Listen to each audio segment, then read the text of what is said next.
Welcome to another video. ये black road का episode 137 का रिव्यू। तो जानते हैं कि क्या हुआ ब्लैक रोड का एपिसोड 137 में। तो लास्ट एपिसोड में देखा कि यहाँ पे नोएल जाती है अंडर वाटर टेम्पल में और वहाँ पे बचाती है उन लोगों को बड़ी सी मुसीबत से। अब जिसके बाद आगे हम बढ़ते हैं चार्मी के खाने की तरफ, जहाँ पे उसने कुछ नया खाना बनाया जिससे खाते ही लोगों की शक्तियाँ बूस्ट हो जाएगी, मतलब उनका माना बढ़ जाएगा। जहाँ पे चीज़ आस्था के ऊपर काम नहीं करती, लेकिन लक और मैगना का माना काफ़ी ज़्यादा बढ़ जाता है। और साथ में नोएल का भी अपने ऊपर काबू नहीं रहता और जिस चीज़ को चार्मी भाप पाती है, मतलब ये खाना भी उतना परफेक्ट नहीं हुआ, जिसको लेकर चार्मी थोड़ी सी चिंतित है और कुछ और करने जा रही है इसके लिए। जहाँ फिर मिलती है मैजिक नेट हेडक्वार्टर्स में एक शेफ से जो उसके अंदर की प्रतिभा को भाप पाता है। जहाँ चार्मी ऐसा खाना तो बना लेती है जो माना को रिकवर कर सकता है, लेकिन वो ऐसा खाना बनाना चाहते हैं जिससे उनके माना को एक अलग सा बूस्ट मिले ताकि वो हेल्पफुल हो उनको डेविल के खिलाफ लड़ाई में। तो इस सब के लिए ज़रूरी खाना बनाना आने के अलावा उनकी और स्किल्स, उनके अंदर की शक्तियाँ, उनके अंदर की स्फूर्ति और उनका फिटनेस, जिसकी वजह से यहाँ पर चार्मी की ट्रेनिंग शुरू होती है और पुशअप्स पुलअप्स कड़ाई से एक्सरसाइज करती है।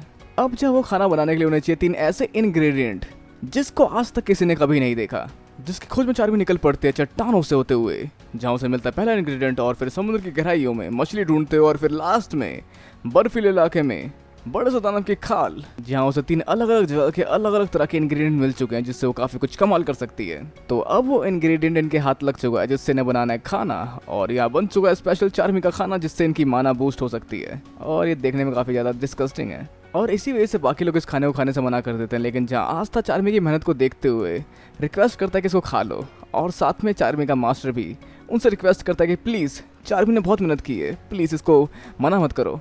पर यहाँ खाना थोड़ी देर बाद बड़ा होने लगता है और एक दानव में बदल जाता है, मतलब एक सचमुच का दानव बन जाता है। मतलब ये खाना यहाँ पे सच में लोगों को खाने वाला और इसकी पावर बहुत ज़्यादा बढ़ चुकी है जो माना अब्सॉर्ब कर रहे हैं इन लोगों का, जिसको रोकने की ठान लेते हैं आखिर में कैप्टन यामी। मतलब उसको यूकिनॉक्स या फिर अपने डायमेंशन स्लैश से वो कट करने वाले हैं, मतलब कुछ ना कुछ तो करने वाले कैप्टन यामी इसमें इस खाने के खिलाफ। लेकिन जहाँ पे आस्था सामने आता है और कहते हैं कि मैं रोकूंगा इस खाने को, और उस खाने को खाने की तरफ बढ़ जाता है, जो कि रियल एप्रिशिएशन है इस खाने के लिए, मतलब असली तरीका इसको हराने का एक तरह से। अब जहाँ आस्था इस खाने को खाना शुरू करता है और बाकी लोगों की माना उस खाने को खाने की वजह से लीक होकर वापस उनके अंदर आने लग जाती है, जिसमें उसका साथ चार्मी भी देती है। फिर बाद में लक और मांगना भी जुड़ जाते हैं जिससे वो खाना आखिर में ख़त्म हो जाता है और सबका माना सबके अंदर वापस पहुंच जाता है। और कुछ लोगों के पेट भी बहुत ज़्यादा फूल जाते हैं, मतलब बहुत सारा खाना खा चुके हैं आज के डेट में। अब जहाँ आस्था के अंदर से कुछ बातें निकलती है और वो कहता है कि खाना काफ़ी अच्छा था, लेकिन एक फीलिंग नहीं है इस खाने के अंदर से जो आमतौर पे आपके खाने पे आती है, मतलब चार्मी के खाने पे आती है, और वो है पेट भरने का एहसास और उसके अंदर का प्यार जो कि उस खाने से हमें मिलती है, जो समय फील नहीं हो पा रही थी आस्था को। और जहाँ तक ये सही मायना था खाना बनाने और खाने को खिलाने के पीछे का, जो एक शेफ़ के अंदर होता है, जहाँ ये मेन चीज़ें शेफ़ भूल चुके थे जिनको एहसास करवाया आस्था ने। तो ये था फर्स्ट हाफ, और इस एपिसोड के सेकंड हाफ में हम देख पाते हैं गोर्डन के बारे में। मतलब जहाँ आस्था नॉनले ट्रेनिंग करते हैं और गोर्डन हेल्प करने की कोशिश करता है आस्था की ट्रेनिंग में, और जान पाता है कि वो काफ़ी कमज़ोर है आस्था की तुलना में, और वो पहले से कमज़ोर हो चुका है। जहाँ जब वो पहले अकेले रहा करता था तो उसकी शक्ति काफ़ी ज़्यादा थी, पर अब ये चीज़ काफ़ी कम में बदल गई है और उसे दोबारा अकेले रहना पड़ेगा ताकि वो अपनी शक्ति को दोबारा गेन कर सके। जहाँ वो एक लेटर छोड़कर और सबकी मूर्तियाँ, मतलब पुतले छोड़कर वहाँ से निकल पड़ता है एक पावरफुल मैजिक रीजन में, ताकि वो अकेला रहकर ट्रेनिंग करके वहाँ पर और पावरफुल बन सके पहले की तुलना में, बिल्कुल सिस्किलियन मतलब मैरिलियोना बर्मिलियन की तरह, जहाँ पे उन्होंने भी ऐसा कुछ किया था। और गॉर्डन पहुँचता है पॉइजनस मैजिकल बीस्ट के जंगलों में, जहाँ पहुँचते उसका बैड लक शुरू हो जाता है और बंदर उसके बैग को चुरा के ले जाते हैं, जिसमें उसके हफ्ते भर का राशन था, जिससे वो यहाँ पे हफ्ते भर ट्रेनिंग करके घर जा सकता था। लेकिन वो बैग चुरा के ले गए यहाँ बंदर, जिसके वजह से अब उसके पास कुछ नहीं है और 3 दिन तक वो ऐसे ही खाली भूखा घूम रहा होता है, और अब वो वापस भी नहीं जा सकता क्योंकि वो रास्ता भूल चुका है।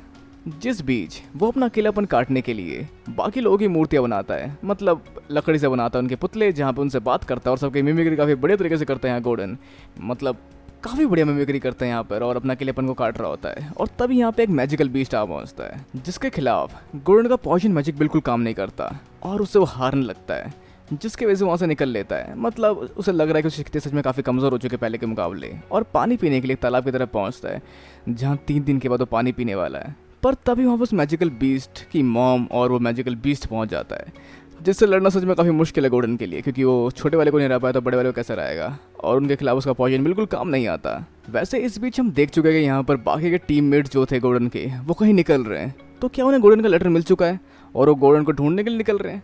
पता नहीं। पर जहाँ पर गोर्डन सीख पाता है कि अकेलेपन से मैं पावरफुल नहीं बना था, यहाँ मेरे दोस्त मेरे साथ थे जिनका साथ पाने की वजह से मैं पावरफुल बना था। और ये समझ के गोर्डन ठान लेता है वापस जाने की और इस मैजिकल बीस्ट से भी दोस्ती कर लेता है, जहाँ पे मैजिकल बीस्ट का गुस्सा शांत हो जाता है और फिर ये लोग उसको जंगल के बाहर छोड़ कर आते हैं। मतलब वो भी दोस्ती चाहते थे और वो लड़ना नहीं चाहते थे। और वैसे यहाँ पे मैजिकल बीस्ट पॉइजन से इम्यून थे, जिसकी वजह से इनके ऊपर पॉइजन का असर नहीं हो रहा था। और गॉर्डन खाली पीली सोच रहा था कि वो कमज़ोर हो चुका है। और गॉर्डन पहुंचता है अपने बेस में, जहाँ पे कोई भी उसे नहीं मिलते। और क्या वो उसको ढूंढने के लिए निकल पड़े हैं। जाबन की खोज में गॉर्डन दोबारा बाहर निकल जाता है, पर यहाँ पे वो लोग कुछ खाने पीने निकले हैं। मतलब 90% ऑफ है यहाँ पे, जिसकी वजह से वो लोग ठूस ठूस के खा रहे हैं। तो गॉर्डन, उन्हें तुम्हारी परवाह इतनी ज़्यादा भी नहीं है, क्योंकि गॉर्डन काफ़ी हद तक अकेला रहता है। तो अपनी फिक्र खुद करो और दूसरों को बताओ कि तुम यहाँ एग्जिस्ट करते हो, नहीं तो तुम्हें भूल ही जाएंगे, जैसे गॉर्डन के साथ अभी हुआ है। तो मोरल ऑफ द स्टोरी, खुल के जियो और दोस्त बनाओ और उन्हें भरोसा करो। मतलब पता नहीं क्या मोरल है, पर जो भी है, ये था एपिसोड 137। तो अब देखते हैं क्या हो सकता है ब्लैक होल का एपिसोड 138 में इसके प्रीव्यू के थ्रू। तो एपिसोड 138 का प्रीव्यू काफ़ी ज़्यादा कंफ्यूजिंग है। मतलब कोई यहाँ पे जोरा के पिता ज़ारा के नक्शे कदम पे चलने की बात कर रहा है, जहाँ पे एक बच्चा ट्रेनिंग कर रहा है। और कोई यहाँ पे रॉयल टाइप का दिख रहा है जो काफ़ी पावरफुल लग रहा है, लेकिन शायद उसको बुली कर रहा है या फिर नहीं कर रहा है। और यहाँ पे अंकल को देख पाता है, जहाँ पे एपिसोड पूरी तरह से कंफ्यूज कर देता है हमें इसके प्रीव्यू के थ्रू की क्या हो सकता है इस एपिसोड में। बट बेसिकली यहाँ पे होने ये वाला है कि यहाँ पे जोरा का एडवेंचर हम देख सकते हैं।